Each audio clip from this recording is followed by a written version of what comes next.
just going to do the rest of the emceeing in this voice now. And then maybe you'll be right, Grandad. See, I have got a job. Right, ladies and gentlemen, please welcome onto the stage, get your hands going, for our next act, the wonderful Charlie Barnes.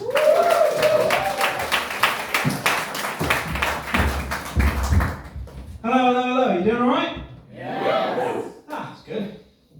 Now, a little bit about me. One of the reasons I started comedy was many years ago when I was at school, and I remember teachers giving one of those things teachers always say, like, nobody likes a comedian, young man. You ever heard that? I don't like comedians. Nobody likes them. Do you know what I mean? Yeah.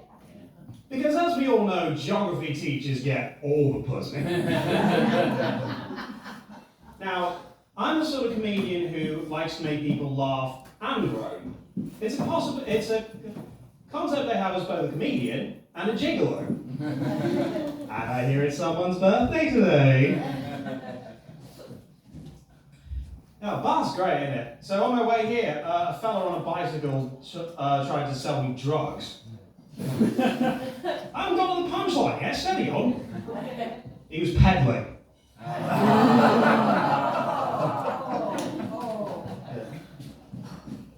got mugged at the train station at Exeter and Davis. £100 for an open return ticket to London. Fuck off. My dad always used to tell me that the worst thing you can do to an enemy is just ignore them. I now understand why he was kicked out of the army. He used to say that everyone's beautiful on the inside. There's clearly a man who's never had a colonoscopy. He used to tell me that behind every successful man there is a woman, especially if you're into S&M.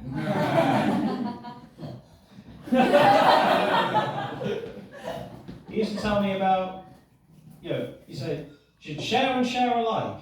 Why is that? I said. And then he proceeded to explain what polyamory is. My mum used to tell me that there's no such thing as a free lunch. That's why her soup kitchen closed. So have we got any couples then?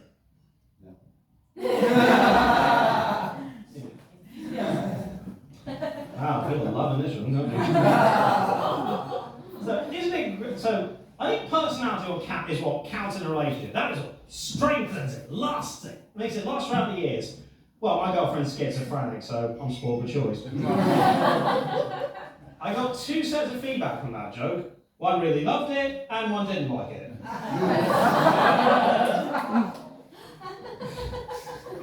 You're a smart bunch, aren't you? I knew Bath was a smart place. Bloody hell.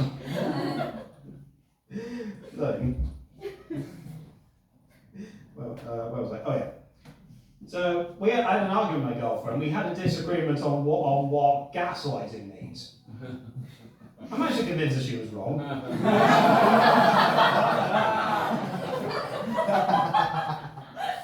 One time I got her a finger trap for her birthday. She was more than familiar with that. She's got those words written on the front of her knickers. Now, tis the job of every comedian to know where to draw the line. Oh, steady on. We've got the punchline yet. No. Well, I know where to draw the lines right over there in the bathroom. But my last job was came to a rather premature end. I was Ezra Miller's publicist. My first job was in a circus. I used to be a knife thrower. So if any of you lot get smart,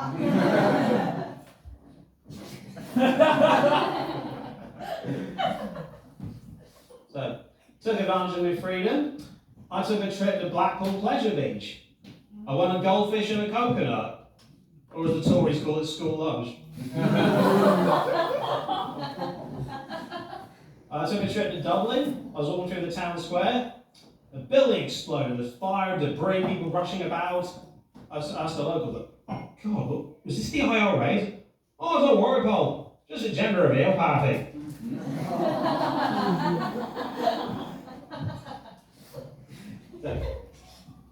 Okay, have you ever done that thing where you're having a drink and somebody tells a joke and makes you laugh, and then you snort and liquid comes shooting out of your nostrils like that?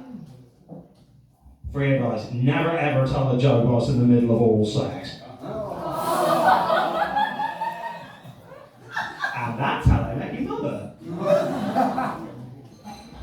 Now, I'm a hat person. Easy thing to miss, I know. Now, apparently there's this unoriginal rule regarding hat people. Apparently if you see somebody wearing a hat, it's okay to yank it off them, or not just also wear the hat, just beg and plead to them, can I wear a hat on? Please let me wear a hat, it looks so nice, can I try it on? I have found out the hard way that the same exact rule does not apply to women's bras. Double standards, eh? What can you do? Hello. That's a lovely pair of knickers you're wearing. Would you mind if I tried them on? Oh, they will go very well with my collection. Oh, I don't care that they haven't been washed. So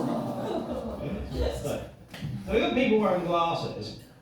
You ever let somebody wear your glasses? They always say the same thing, don't they? Like, oh, your eyesight's bad. Oh, nothing gets past you, does it? Like, you sit in people's wheelchairs and go, oh, you're not going anywhere quickly, are you?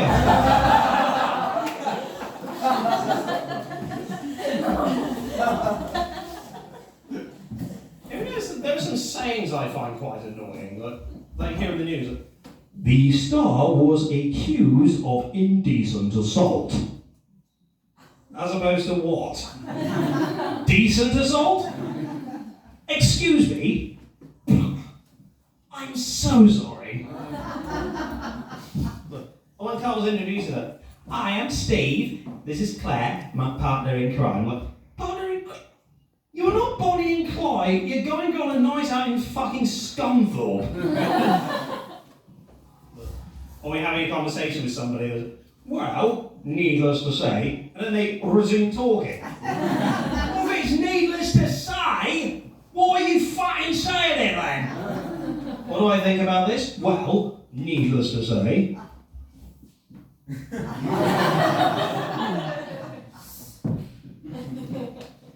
So, you hear about this fellow with leprosy who goes up for a job interview? He's asked, what do you hope to achieve for this position? He says, well, I really want to get my foot in the door. It's a different joke, but see, we had a cat with leprosy. One day he got up a tree, and well, the good news is he managed to land on his feet. So one of the weirdest gig I ever did, did a gig at a nudist colony. God, I haven't seen so many twats in one room since I tuned onto the news. Don't mean to say it was cold, but by the end of it, my dick looked like an icicle. So, there was one of the acts on the bill, a naked ventriloquist. Rubbish. I could see her lips move.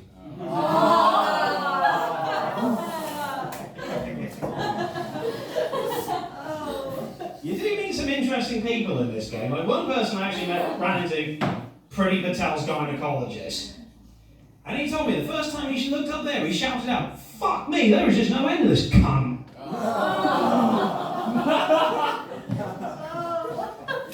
I tell you what, you want to honestly, imagine Pretty Patel and Diane Abbott going on Countdown. Can you imagine those two on the numbers game? Good blimey.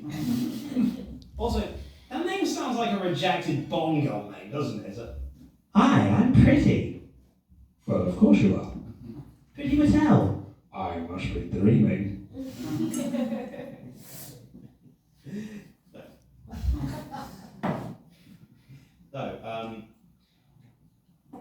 So anybody have been cheese rolling? Oh, good, sensible people. Yeah, I do not understand it. I've done research into this. Like, people have really banged themselves up to like chasing a ball of cheese down the hill. I'm like, really? Is this really the hill you want to die on, mate? Because I mean, if you really have injured yourself cheese roll, I gotta say, you do not want to be that guy in the recovery room. Because if you're in a physiotherapy unit with, say, a fireman who was injured getting a family out of a burning building, a soldier who barely survived a bomb blast that killed all his mates on his last tour of duty, and they ask you how you ended up in a wheelchair, the last thing you want to say is cheese. I will say one thing with cheese. It is a marvellous occasion if you believe in Darwinism. Toss a ball of cheese on a hill, village loses about 20 idiots. Oh, next cheese we'll be chasing is Lancashire Bomb. And I've got the detonator. Have fun. So, couple of confessions. First of all, I have Asperger's syndrome. Well, half of you are thinking, oh no shit. The other are thinking, what does that mean? Well, because of the way my brain works, it means I see things differently than most people. Could also mean I have really shitty eyesight. There was a time when I saw the whole world in black and white. Coincidentally, that's when I stopped wearing contact lenses. I'm also Jewish, so that weird combination goes for me. My mother actually, I have a Jewish mother, she doesn't really like me doing the Jew joke, so we've agreed to a compromise. I'm saving them all up for the next Labour Party conference. Another phrase I find quite annoying, grammar Nazi. You know what I mean? Because we being British, we insist on words being pronounced and spelled properly, and that immediately makes you a Nazi. What? Because as we all know, there was a special ward in Auschwitz reserved for people who misuse apostrophes. Funny enough, I did a few Jew jokes, and who should be in the audience but honest to God ordained rabbi.